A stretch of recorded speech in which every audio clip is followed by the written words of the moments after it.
Well, then when we interpret the United States Constitution, and I agree with you, that's the case.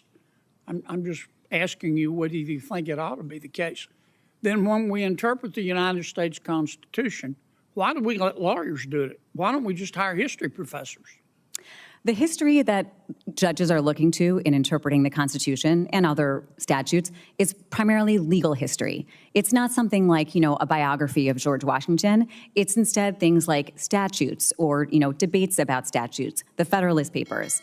And certainly, I think law schools could do a better job and should do a better job teaching students how to read that legal history, but it is fundamentally legal history.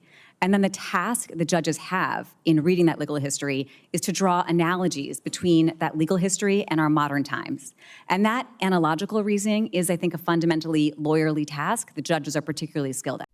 Today on Hot News Today, I'm breaking down a fiery moment from the Senate Judiciary Committee where the law isn't just debated, it's dissected in real time. Senator Kennedy went toe-to-toe with Seventh Circuit nominee Rebecca Taibleson, grilling her on one mighty question: who truly interprets America's laws? Let's set the stage. Senator Kennedy's the next. Senator Kennedy, you're the next one. Thank you, Mr. Chairman. Counselor, as you know, it's hard to pass a bill in the United States Senate. Our founders intended that to be the case, and consequently, if a bill does pass, it's gone through a long, arduous process. A lot of reports issued, a lot of debate, and all of it's written down. Why has it become common practice, and do you support it, of ignoring that rich legislative history when you interpret a statute? Well, Senator, I think the first rule of statutory interpretation is that the text is what's paramount. And that's because the text is what actually proceeded through bicameralism and presentment, which are really just the fancy. Of course. Kennedy opened by reminding everyone why Congress makes passing a law so tough. Debate, reports, records, all by design. His key question? If the legislative process is so thorough, why do judges seem quick to ignore all that rich history when reading a statute? Tableson's reply? Sharp and clear. She said, look, legislative history can be helpful, but the text of the law is king. That's what carries legal force, nothing else. It's paramount, but why can't the text be supplemented by looking at the history? I think the legislative history can sometimes provide a tool to help interpret the text, and it's often in parties' briefs, and I would, of course, consider it that way. But it's just important to keep in mind its subordinated role in that interpretation, because the intention of any particular legislator does not have the force of law. Instead, the text does. So the legislative history and the intentions of specific legislators should never take primacy over the text or refute the text. But it doesn't have to, does it, Counselor? It just gives you context. I agree with that.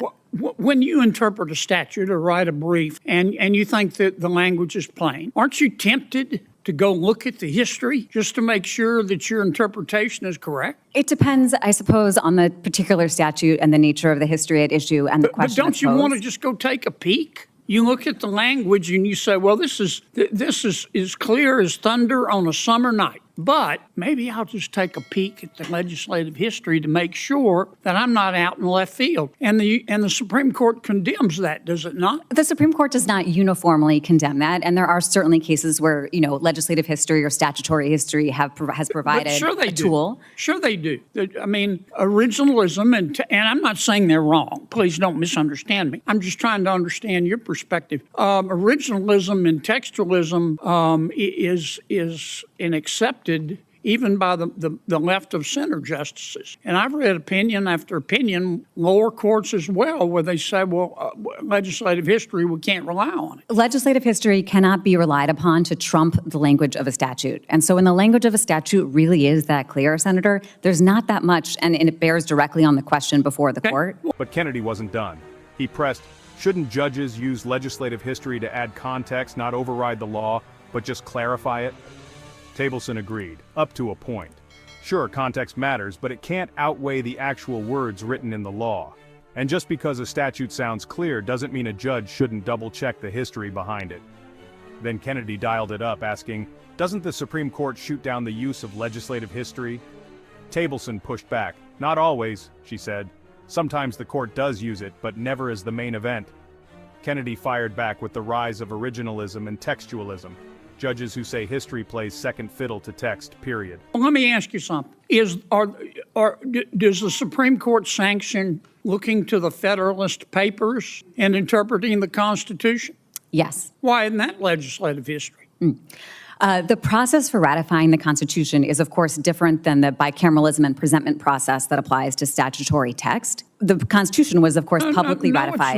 No, it's not. Well, You look at the plain language, don't you? yes.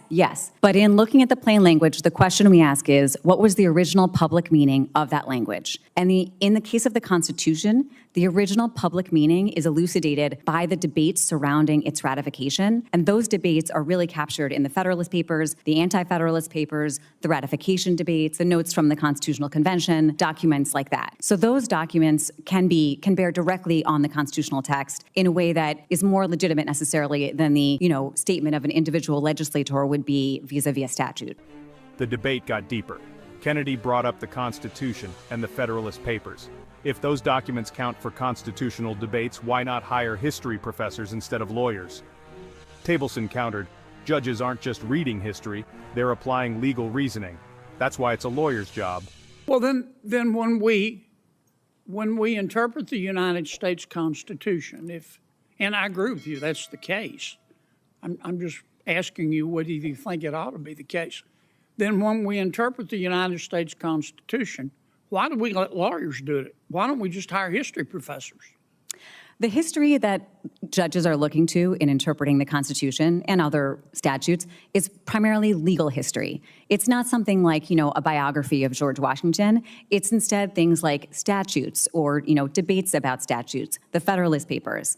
And certainly, I think law schools could do a better job and should do a better job, teaching students how to read that legal history. But it is fundamentally legal history. And then the task the judges have in reading that legal history is to draw analogies between that legal history and our modern times. And that analogical reasoning is, I think, a fundamentally lawyerly task the judges are particularly skilled at. Thank you, Mr. Chairman. In the end, this wasn't just about one nominee. It was a showdown over how American law gets interpreted, by the letter or with a nod to history. Kennedy's questions made sure we saw the stakes.